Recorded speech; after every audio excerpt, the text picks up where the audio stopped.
The things you must remember on difficult days. A quiet Buddhist reminder. There are mornings that arrive quietly. No storms, no sirens, just the soft weight of something unspoken pressing on your chest before your eyes even open. You don't know where it came from, or why it feels so heavy today. The world outside is still asleep, and yet your mind stirs with a restlessness that doesn't quite have a name. It's not a breakdown, it's not a crisis, but it is a moment when you start to wonder, is something wrong with me? This is the kind of silence most people never talk about. The silence that doesn't ask for attention, but quietly chips away at your sense of worth. And in that silence, the mind starts to whisper things that sound like truth. That you're behind, that you're not enough, that maybe you should have figured it all out by now. But let me offer you something different, not a fix, not a promise, but a quiet reminder. Nothing is wrong with you. You are simply having a difficult day. And difficult days are not signs of weakness. They are invitations. They are the body and soul asking you to listen more gently, to slow down, to remember the parts of yourself that the noise of the world has taught you to ignore. In this video, we won't rush. We won't force. We'll walk slowly together through 12 quiet truths, truths that have carried many through seasons of doubt and darkness. You may find by the end that you are not broken, not lost, not behind, but simply in a moment of becoming. This video is a quiet companion for your soul. I invite you to stay until the end because what unfolds here is more than content, it's care. And if something in this speaks to your heart, let it. Leave a comment, share your story. Subscribe if you feel seen. But most importantly, let this be a small return to yourself. Because even on your hardest days, your spirit still remembers the way home. Chapter 1. Even clouds don't apologize for hiding the sun. There's a small monastery nestled in the hills of central Nepal, just above the tree line where prayer flags dance with the wind. I visited it once, years ago, during a season of my life that felt, honestly, like everything was slipping through my hands. I remember sitting quietly in the temple courtyard when a young novice approached the old abbot with a question that, to this day, still echoes inside me. The boy looked down at his worn robes, fidgeted with a loose thread, and asked, "Master, why do I feel so sad even when nothing is wrong? Everyone else seems so bright, so at peace, but I feel clouded." The old monk didn't offer a lecture. He didn't reach for a scripture or launch into a teaching. Instead, he simply pointed to the sky. There were clouds that day, thick ones moving slowly across the sun. He said, "Even clouds drift across the sun, but the sun never apologizes for disappearing, and the clouds never stay forever." Then he placed his hand gently on the boy's shoulder and said, "Your light hasn't gone out. It's simply resting behind something passing." That moment never left me, because what he said wasn't just for that boy. It was for all of us, for anyone who's ever woken up and felt like they couldn't explain the weight in their chest, or why their joy feels out of reach. We've been conditioned, especially in modern life, to treat happiness like a constant state, as if we must always be okay, always be moving forward, always be productive, presentable, upbeat. But in Buddhism, there is no such demand. There is no shame in sadness, no guilt in grief. Emotions are not enemies to be fought, they're clouds, weather systems of the soul. The Buddha taught impermanence, anicca, as one of the 3 marks of existence. Everything changes, everything passes. Emotions, too, are part of that truth. And yet when sadness arrives, we often panic as if its presence is a sign we've failed. But sadness is not failure. It's a signal. It's the body and mind whispering that something is shifting, something is stirring, and it needs our attention, not our judgment. In the Dhammapada, one of the most beloved Buddhist scriptures, There's a verse that reads, "All conditioned things are impermanent. When one sees this with wisdom, one turns away from suffering." That turning away doesn't mean denial or suppression. It means we stop clinging. We stop fighting the rain and start understanding its rhythm. I once met a woman at a silent retreat in Northern California. She had recently lost her husband and came hoping that silence might offer what words could not. One morning during a walking meditation, she paused and told me, "Some days I feel like my grief blocks out the light, but I'm starting to see that maybe it's not darkness. Maybe it's just weather." That line stayed with me. Weather temporary, natural, unapologetic, and not ours to control. A Zen proverb reminds us, "Let go or be dragged." When we resist our feelings, we don't eliminate them, we intensify them. When we allow ourselves to simply say, "Today is heavy," we stop wasting energy pretending it's not. And ironically, that honest acceptance often makes the day a little lighter. There is a story from the life of the Buddha, long before his enlightenment, when he was still the Prince Siddhartha. One afternoon, he witnessed an old man bent with age, a sick man trembling, and a funeral procession bearing the dead. These encounters disturbed him. They were, in a way, clouds across his royal sun. But he didn't turn away. He let himself feel the discomfort. He let it linger. And in that openness to suffering, the seed of awakening was planted. What if the discomfort you feel today is a beginning, not an ending? What if sadness is not an obstacle on the path, but a part of it? What if your very ability to feel, deeply, honestly, is not your weakness but your wisdom? I've learned that some of the most compassionate people I know are not the ones who have had the easiest life. Chapter 2. Do look for the answer, look for the breath. When life begins to feel like too many questions with no clear answers, our instinct is to think harder. We loop, we analyze, we scroll through possibilities like flipping channels on a TV with no reception. It's exhausting. And more often than not, it leads us nowhere. There's a quiet truth in Buddhism that many of us overlook because it sounds too simple to be useful. When the mind feels tangled, stop looking for the answer. Look for the breath. It's strange, isn't it? That's something as subtle, as quiet, as unassuming as your own breath could be the key to something so large. But it is. In Buddhist practice, this is called anapanasati, the mindfulness of breathing, not control. Not manipulation, just gentle attention to the breath as it moves in and out, in and out. No need to add anything, no need to remove anything, because the breath, unlike the mind, doesn't wander. The breath always brings you home. I remember once sitting with a monk in a monastery in Bodh Gaya, near the very tree where the Buddha is said to have attained enlightenment. I asked him, "How do you deal with racing thoughts during meditation?" He smiled, as monks often do when they know you've asked a question you must answer yourself. Then he said, "The breath doesn't race. Only the mind does. Follow the breath and you will leave the storm." That metaphor stayed with me. The storm is not outside. It's within. It's the noise we've absorbed, the expectations we carry, the voices we've internalized. But the breath, the breath is untouched by all that. It doesn't care if you're winning or failing. It doesn't care what anyone thinks of you. It simply continues, faithful, grounding, ever present. The Buddha himself taught that mindfulness of breathing is not a small or secondary practice.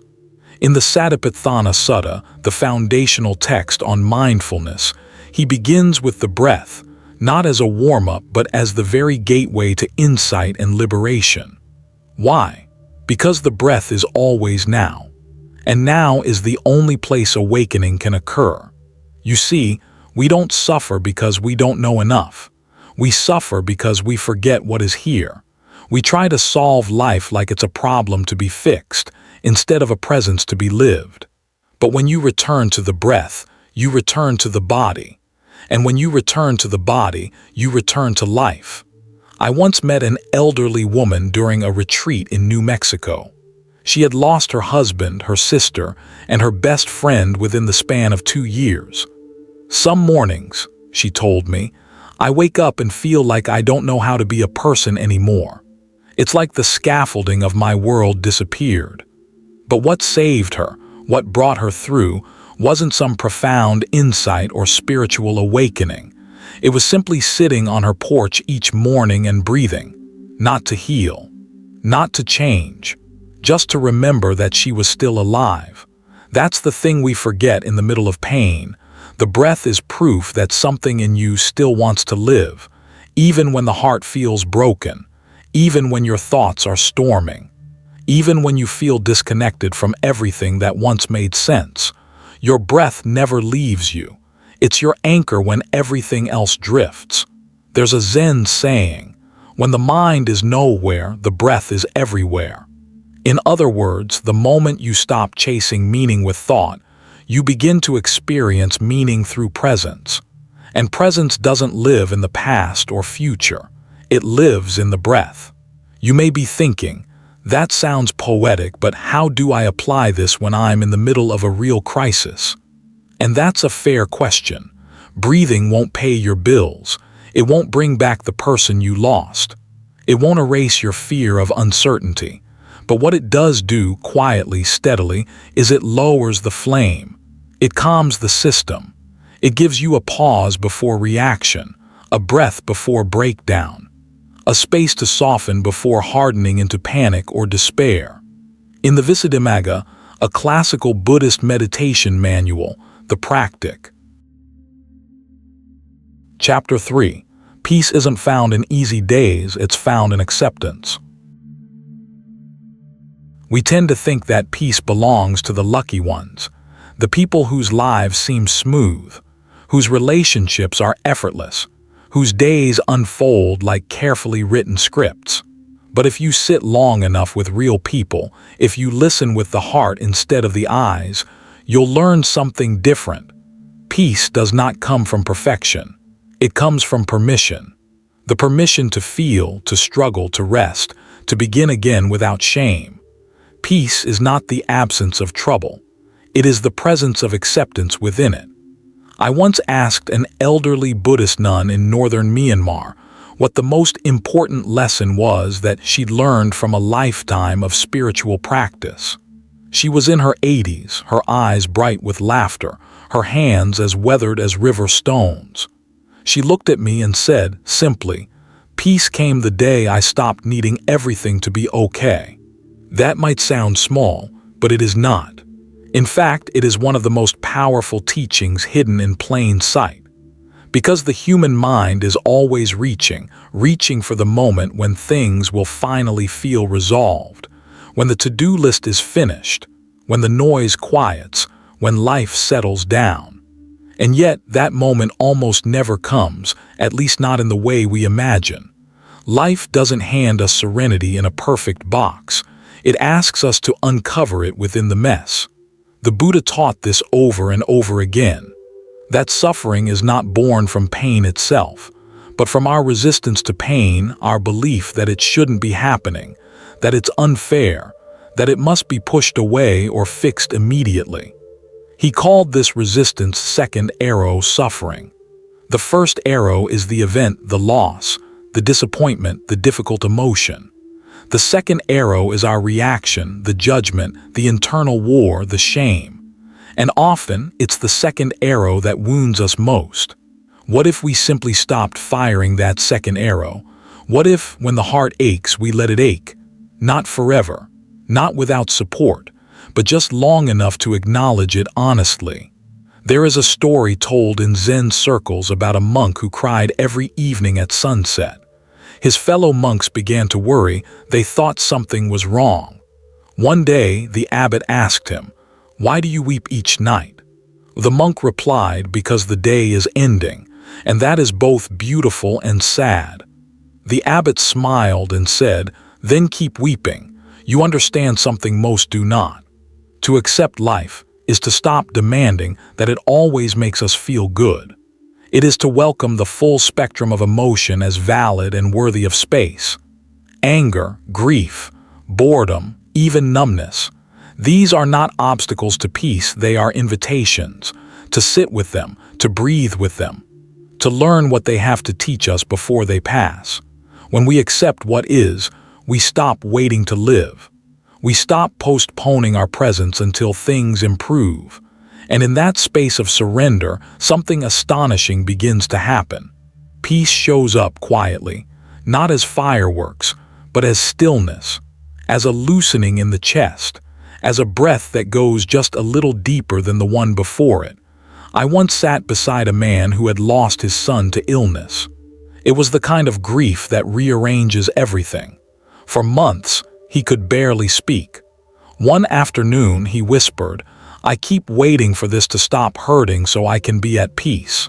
But I'm starting to think maybe peace is what happens after the pain goes away. Maybe peace is what happens when I stop fighting that it's here." That's the turning point. Peace doesn't arrive because life becomes easy. It arrives because you stop running from the life you actually have. It arrives when you learn to meet your moments, even the heavy ones, with open palms instead of clenched fists. It arrives not in the fix, but in the allowing. So the next time you feel overwhelmed, don't ask, "How do I make this go away?" Instead ask, "Can I be with this just for now?" And then bring your attention gently, softly back to your breath, back to your body, back. Chapter 4. Pain is a quiet teacher. Pain is not the enemy. It's not a punishment. It's not karma seeking revenge or a sign that something in you is broken beyond repair. Pain is a teacher, a quiet one, a humble one, and often the one we ignore most. In the West, we're taught to numb it, to silence it, to cover it over with noise or pills or distractions. But in the Buddhist tradition, pain is seen differently. It is seen as the gateway, the signal, the bell that calls you back to yourself. There's a well-known story from the Buddha's life. After he renounced his life as a prince, he spent years in deep ascetic practice, starving his body, denying himself all comfort, even refusing to sit in the shade.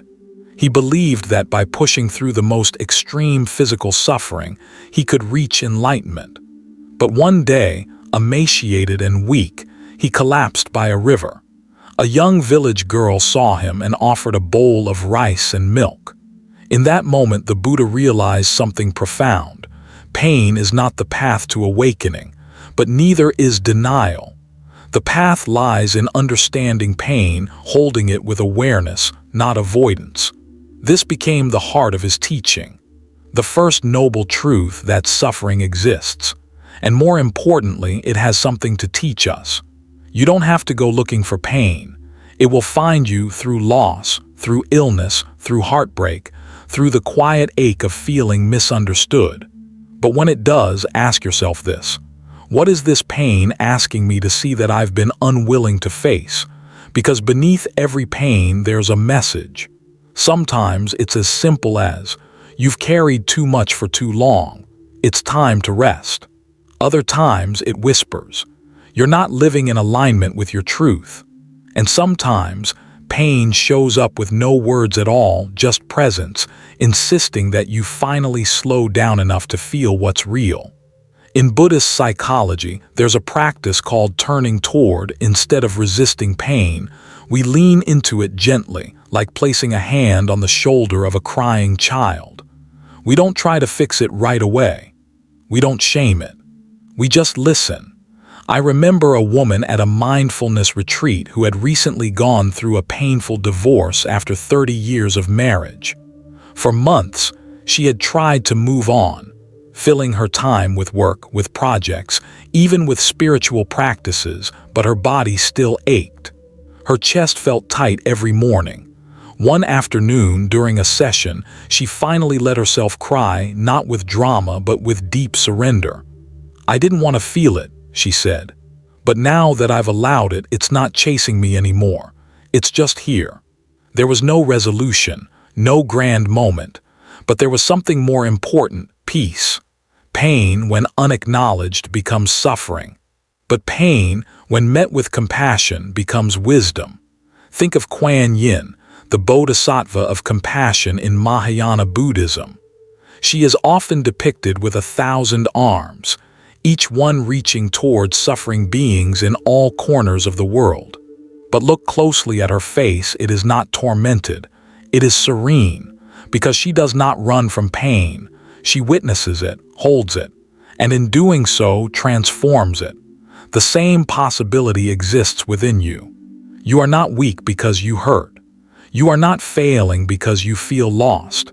In fact, it is often those who have suffered most deeply who become the softest, the most understanding, the most awake. As Rumi said, "The wound is the place where the light enters you." I've seen this countless times. The man who learned patience through the silence of illness. The mother who found strength not in holding it all together, but in finally admitting that she needed help. The teenager who, after surviving deep depression, now volunteers weekly to mentor others. These people didn't escape pain, they met it, and it changed them. So if you're hurting, don't rush to escape. Sit with your pain like you would with an old friend who has come bearing news. Ask it, "What have you come to show me?" And then list. Chapter 5. You don't need to be fixed, you need to be seen. Somewhere along the way, we were taught that being broken is a flaw, that every crack must be sealed, that every emotion must be polished into something palatable.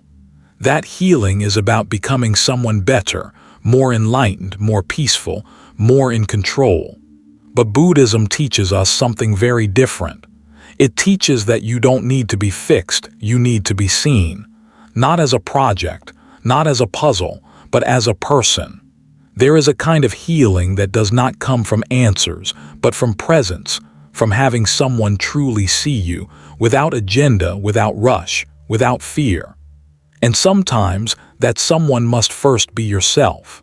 In the Metta Sutta, the Buddha speaks of wishing for all beings, including ourselves, to be at ease. Not perfect, not happy all the time, just at ease. Imagine that.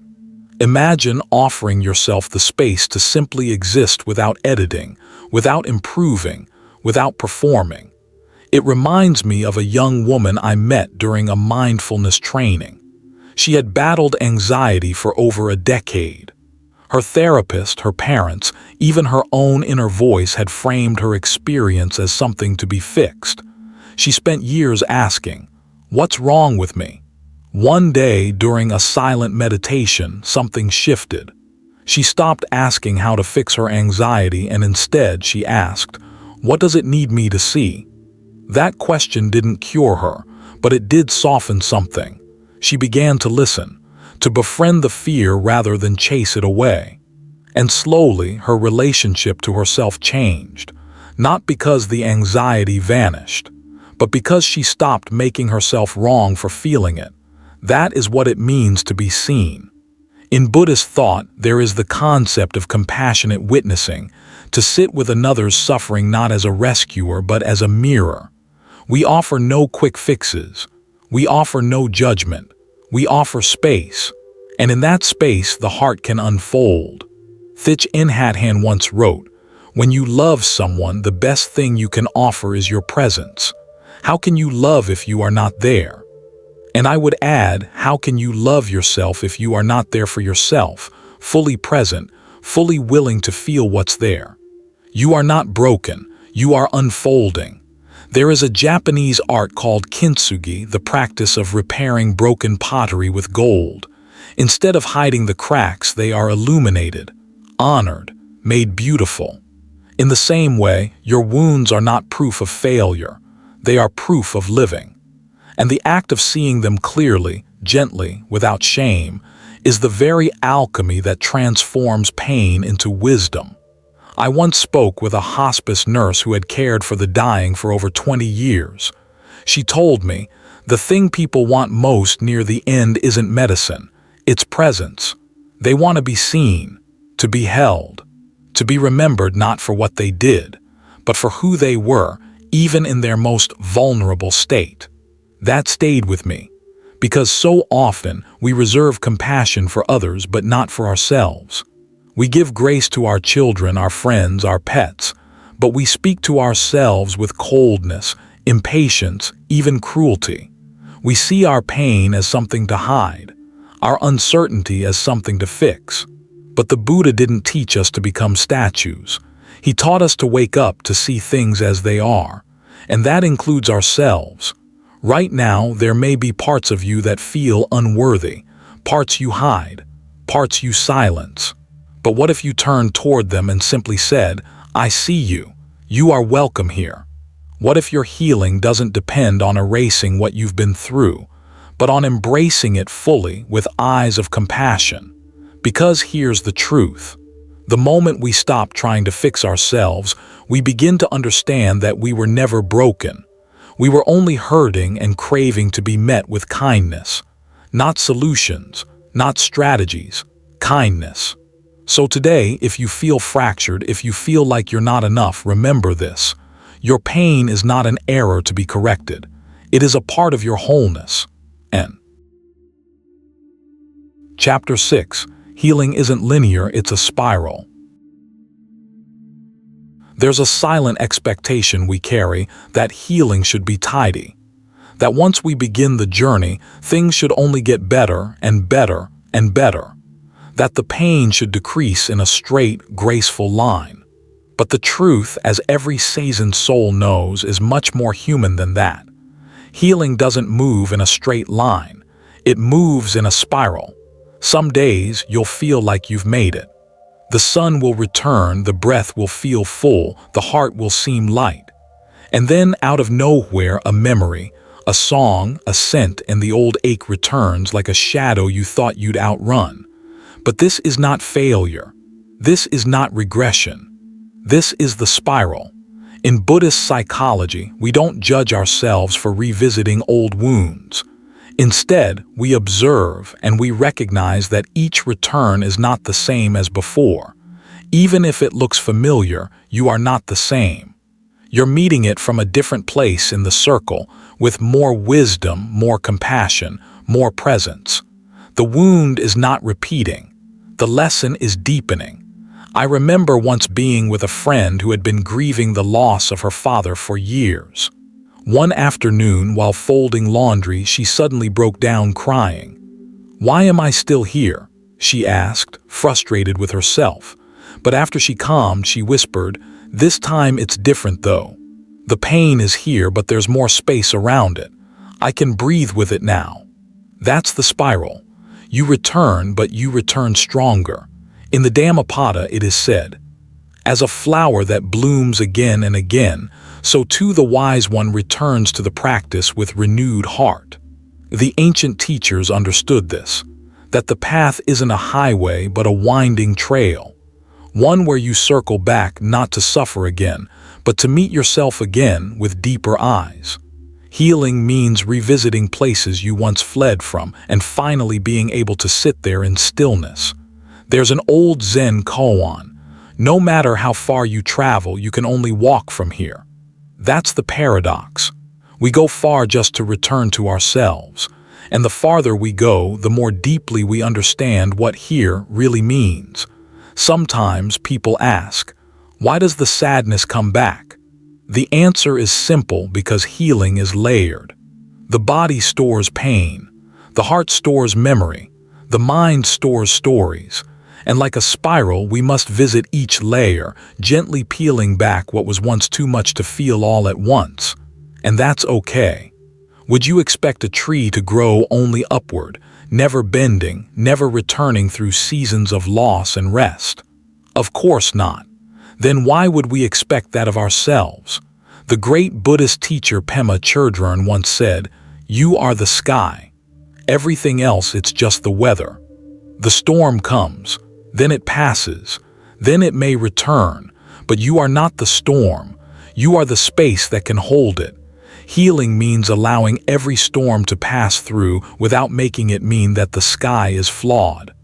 I once met a war veteran who, after decades of therapy and meditation, still had nights haunted by dreams. "Some nights I wake up sweating," he said, "but I no longer feel ashamed of it. I just breathe and remember this too is healing, even this." And in that shift from shame to acceptance, there was real freedom. Because what if healing isn't about eliminating all pain, but learning to sit with it as an old companion? What if we judged our progress not by how clean we feel, but by how kind we become in the process? The spiral teaches humility. It teaches us that awakening is not a destination, but a return, again and again, to the present, to the breath, to the heart. Not to get it right, but to remember ourselves whole, even in the midst of becoming. So when the ache returns, when the anger rises again, when the grief you thought you had buried knocks at your chest like an old friend, don't panic. You are not back at the beginning. You are not broken again. You are simply circling back, this time with more light in your hands. You. Chapter 7. The hardest people teach us the most. Not all teachers wear robes. Some come into our lives wrapped in conflict, misunderstanding, or even cruelty. They arrive not to comfort us, but to challenge every part of our being we thought we had mastered. And though we may not realize it at first, the most difficult people often become our most powerful teachers. In Buddhist thought, the ones who disturb our peace are not seen as enemies. They are called Kalya Macron letter 1E47A mittas, spiritual friends, because they give us something others cannot, the opportunity to truly practice what we say we believe. It's easy to talk about compassion in a quiet room, easy to quote the Buddha when no one is pushing your buttons. But the real test begins when someone triggers your old wounds, disrespects your boundaries, or speaks to you with judgment. What will you do then?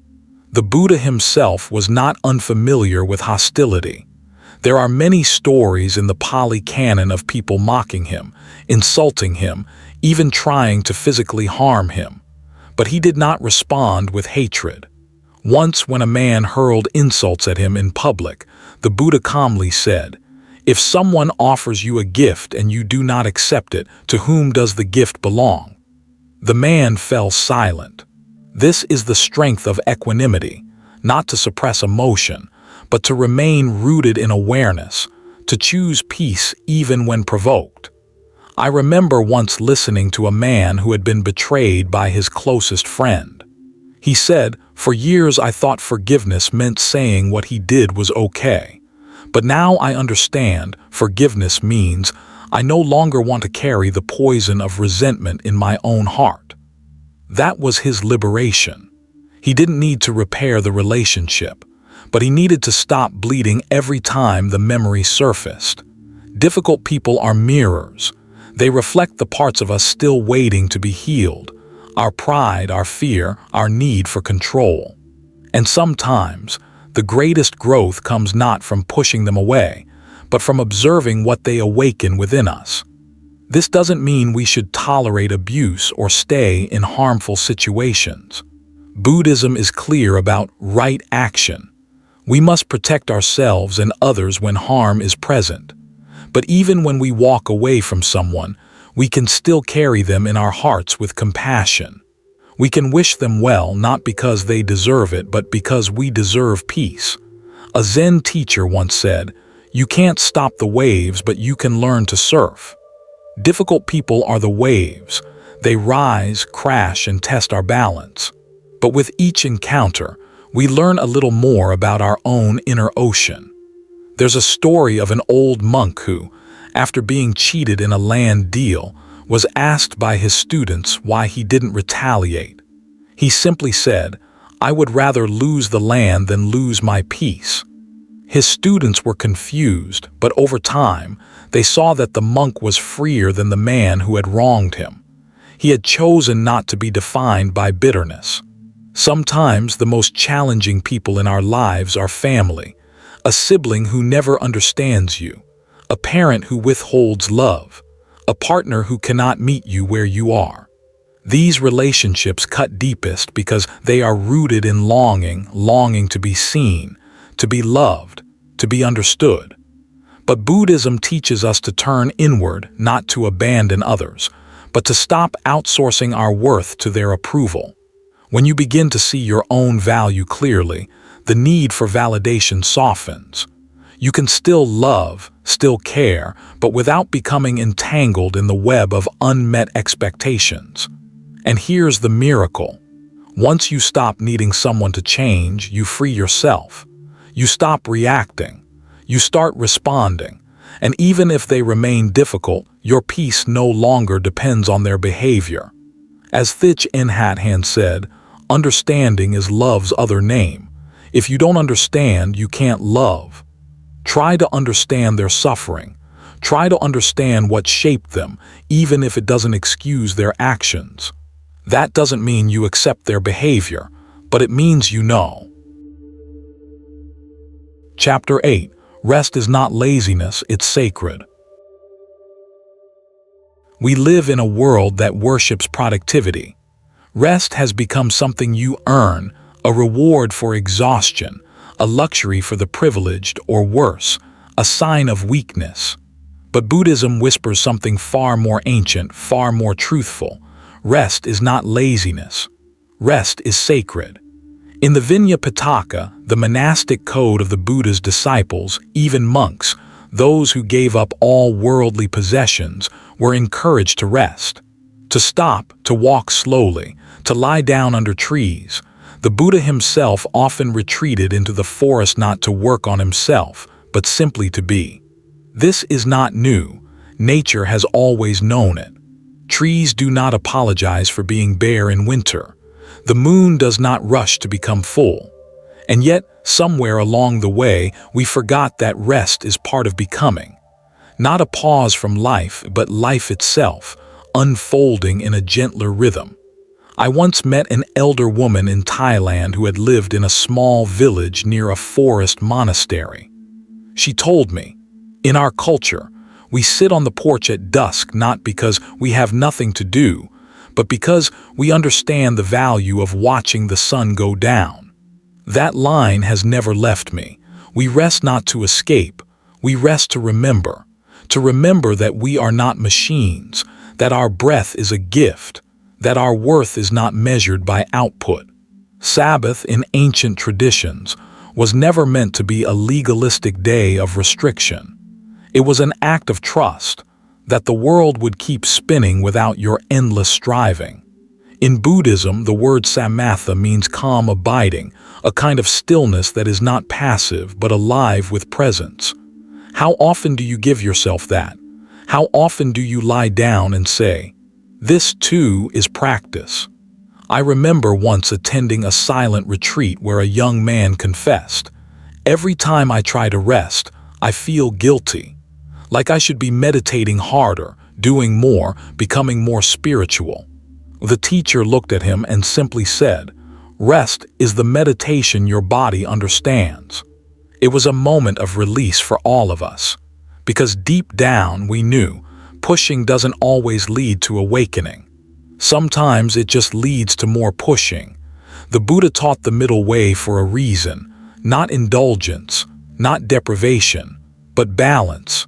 He knew that a mind too tight cannot open, that a heart too tired cannot love, that a soul constantly performing cannot listen. And here's the paradox.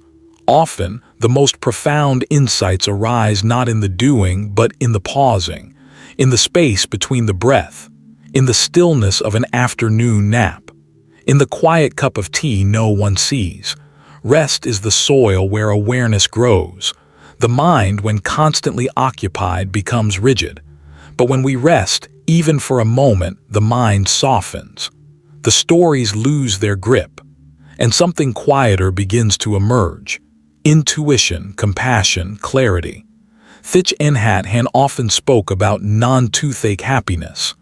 When we're constantly running, we don't notice how precious ordinary moments are until we're forced to stop.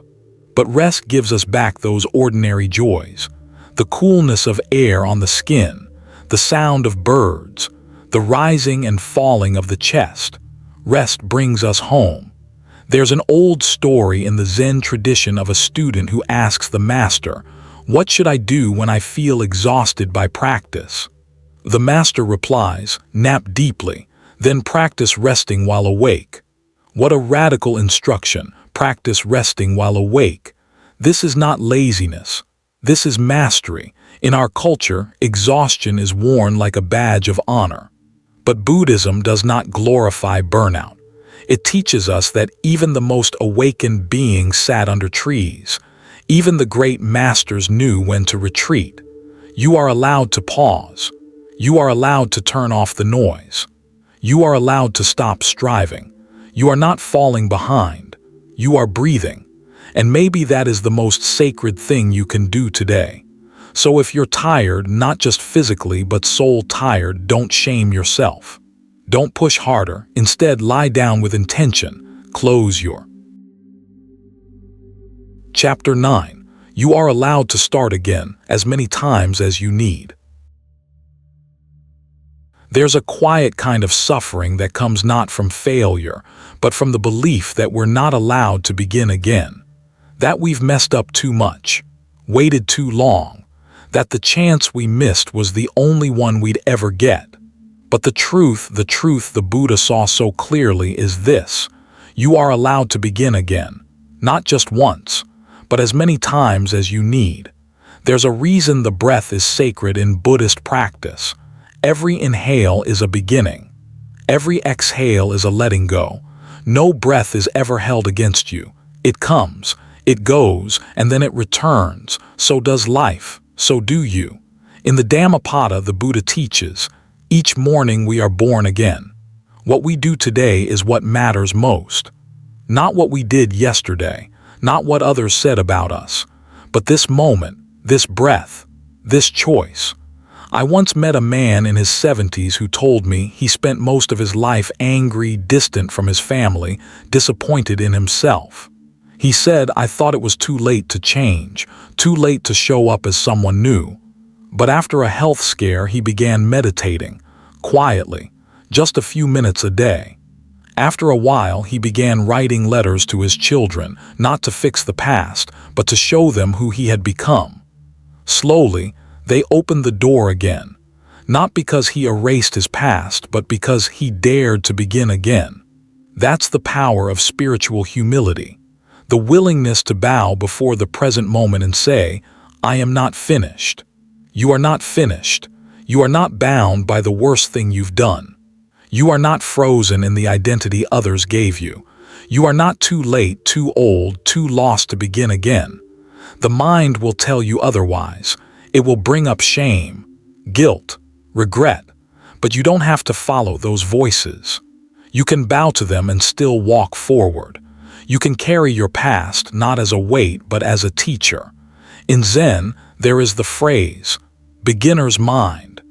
It means to meet each moment not with the burden of what you think you know, but with curiosity, openness, freedom. And this doesn't just apply to meditation. It applies to love, to work, to healing, to how you greet yourself when you wake up tomorrow. Maybe you've broken your own promises 100 times. Maybe you've let go of yourself to please others. Maybe you've walked away from the path again and again. Still, you are allowed to return. This isn't about pretending the past didn't happen. Buddhism is not about denial. It's about seeing clearly and then choosing wisely. To start again is not to erase what was, it is to honor it and still move forward. Think of the lotus flower. It blooms in the mud, not after the mud, not away from the mud, in the mud. Your mistakes, your heartbreaks, your regrets, they are not detours, they are soil. And from that soil, something new can bloom. I've seen people begin again after divorce, after addiction, after abandonment. I've seen people find their way after decades of wandering, not because they suddenly found the right path, but because they finally stopped punishing themselves for losing their way. The Buddha was clear: we all suffer, we all forget, we all fall. What defines us is not whether we stumble, but whether we rise again with gentleness. So if today you feel far from who you hope to be, begin again. If the voice in your head says it's too late, begin again. If you're ashamed of how long it's taken, begin again. You don't need permission. You don't need a grand plan, you just need a breath and the courage to take it. This is not failure. This is practice. You are practicing how to return to yourself, softly, quietly, honestly. And that is a sacred art. Chapter 10. The softest truth of all. So here we are. 10 quiet truths and one final breath to return to.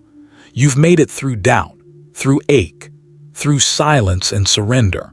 But before we part ways, there's one last thing the heart needs to remember, not a rule, not a ritual, but a truth so gentle, it often goes unheard beneath the noise of striving. You are already enough.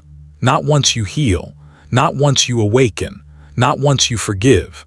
Now, this moment, as imperfect and unfinished as it may feel, is still worthy of love. The Buddha never promised a life without sorrow. He promised awakening. And awakening doesn't mean you'll never suffer again. It means you'll suffer less because you no longer believe you are your suffering. So much of our inner pain comes from one simple, quiet misunderstanding, that we must become someone else in order to be whole. But every lesson in this journey has been a return, not to something new, but to something ancient and ever-present, your true self. In Buddhism, this is called Tathagatagarbha, the seed of awakening that exists within all beings. It's not given to you by a teacher. It doesn't depend on your past. It doesn't wait until your life looks a certain way. It is already here, right where your breath is, right where your heart is quietly beating, right where your presence continues even when you feel broken. This truth is not found in temples or sacred books alone. It is found in the silence you return to between thoughts, in the tears that fall and wash nothing away except the harshness you once held against yourself. It is in the sunrise you didn't expect to see after a long night of sorrow. You are already enough. When you sit by yourself and still feel lonely, you are enough. When your hands have done less than they hoped, you are enough. When your words falter and your voice shakes, you are still always enough. I once walked through a remote village in Sri Lanka and met an old woman who lived in a one-room hut with no electricity, no running water, and no family left alive. She smiled with a grace I have rarely seen in palaces or temples. When asked how she kept her joy, she replied, "I've learned to love what I have, not mourn what I lost." That is not denial, that is awakening. That is what happens when the softest truth takes root. We begin to stop measuring ourselves by the world's impossible yardsticks. We stop believing we must be more productive, more enlightened, more healed before we're worthy of rest, of love, of gentleness. And in that stopping, we begin to live. In Mahayana Buddhism, there's a concept called Bodhisattva, the awakened heart-mind that desires liberation not just for oneself, but for all beings. But here's the part most people miss. Bodhisattva doesn't begin with striving to save the world. It begins with realizing that your heart, just as it is already the soil from which compassion can grow. You don't need to fix your life before you become a vessel of peace. You only need to be real, to be present, to sit with your own breath long enough to hear what's always been speaking beneath the chaos. Come home. You are already whole. We've built lives around proving ourselves, around chasing recognition, success, security. But no matter how many titles we earn, how much money we collect, or how many followers we gain, none of it quiets the ache unless we've made peace with the simplest question of all. Can I be with myself and feel at peace? This is the path, the quiet way, the Dharma unfolding in your ordinary, glorious, imperfect life. You don't need to become a monk. You don't need to renounce your possessions or change your name.